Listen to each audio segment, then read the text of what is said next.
Morning students, कल हमने जो है एक कॉलिगेटिव प्रॉपर्टी की थी, that is elevation in boiling point, और उसके न्यूमेरिकल्स किए थे। आज हम उसे कुछ और न्यूमेरिकल्स करेंगे।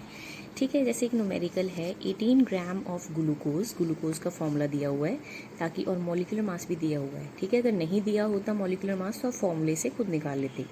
18 gram of glucose dissolve in 1 kg of water.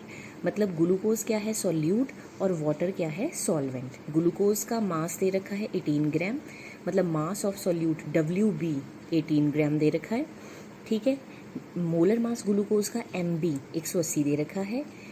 Mass of solvent, पानी का मास दे रखा है 1 kg, मतलब WA कितना दे रखा है? 1 kg। At what temperature will this solution boil?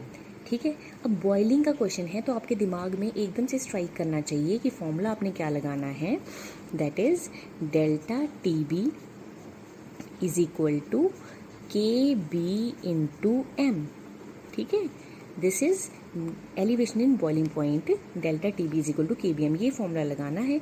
फिर आप जब मोलैलिटी को खोलोगे तो जैसे अब आपने लिखा है डेल्टा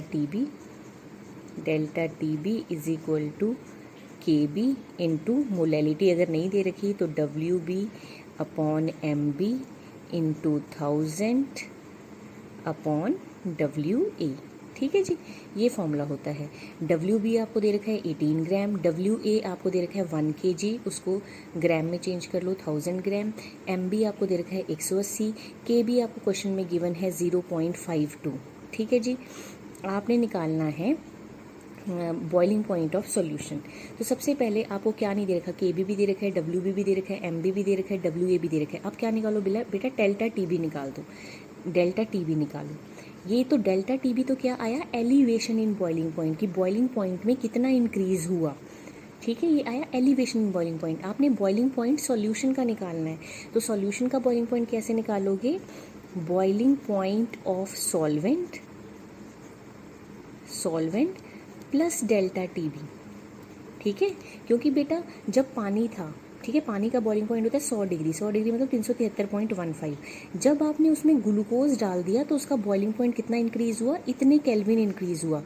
तो पूरे सॉल्यूशन का बॉइलिंग पॉइंट क्या हो जाएगा? पानी का बॉइलिंग पॉइंट प्लस कितना इंक्रीज हुआ। तो बॉइलिंग पॉइंट ऑफ सॉल्यूशन जब भी निकालना हो तो सॉल्वेंट का boiling point plus delta TB। तो सॉल्वेंट का बॉइलिंग पॉइंट 100 डिग्री सेल्सियस होता है, केल्विन में चेंज करोगे 373 केल्विन आ जाएगा, प्लस 0.052 आपके पास आ जाएगा इतने केल्विन। तो इस तरह से आपने ये क्वेश्चन करना है। ठीक है, एक और क्वेश्चन ले लेते हैं, देखिए एक और क्वेश्चन दैट इज ये। ठीक है, a solution is prepared by dissolving इतने gram of oil of wintergreen. ये कोई सॉल्यूट है oil of wintergreen in इतने ग्राम ऑफ बेंजीन, मतलब ये सॉल्यूट है, डिजोल्व किया इतने ग्राम ऑफ बेंजीन में। तो WB हो गया 1.25, WA हो गया 99, क्योंकि ये सॉल्वेंट है और ये सॉल्यूट है। Has a boiling point of this degree Celsius. ठीक है, आपका जो बॉइलिंग पॉइंट है वो है 80.31 degree Celsius. Determine the molar mass of this compound. आपने इसका मोलर मास निकालना है।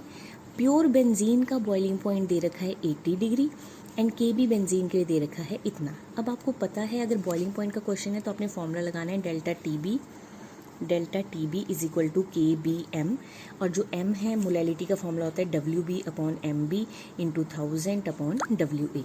ठीक है, तो ये फॉर्मूला होता है डेल्टा TB का। अब आपको देखो KB दे रखा है बेंजीन के लिए, KB दे रखा है, WB आपको दे रखा है 1.25, वो भी दे रखा है, WA आपको दे रखा है 99 ग्राम, ये भी आपको पता है। लेकिन आपको डेल्टा TB नहीं दे रखा। डेल्टा TB होता है change in boiling point, increase in boiling point. आपको तो 2 बॉइलिंग पॉइंट दे रखे हैं, एक तो बेंजीन का बॉइलिंग पॉइंट दे रखा है, और एक जब आपने बेंजीन में ऑयल डाला तो कितना बॉइलिंग पॉइंट हुआ, मतलब बॉइलिंग पॉइंट ऑफ सॉल्वेंट भी दे रखा है, बॉइलिंग पॉइंट ऑफ सॉल्यूशन भी दे रखा है। तो डेल्टा TB क्या होता है बेटा?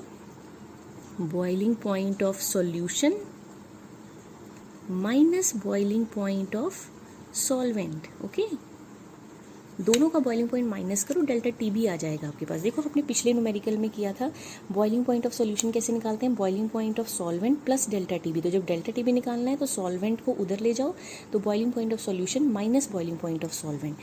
तो इस तरह से आप डेल्टा टी बी भी निकाल लोगे, तो आपके पास डेल्टा टी बी भी आ गया, आपके पास डब्ल्यू बी भी आ गया, आपके पास डब्ल्यू ए भी आ गया, आपके पास एम बी नहीं है, एम बी आपने फाइंड करना है, मोलर मास ऑफ सॉल्यूट। तो इस तरह से आपने क्वेश्चंस ट्राई करने हैं, आप कोशिश करें, कोई डाउट आएगा तो मुझसे पूछ लें।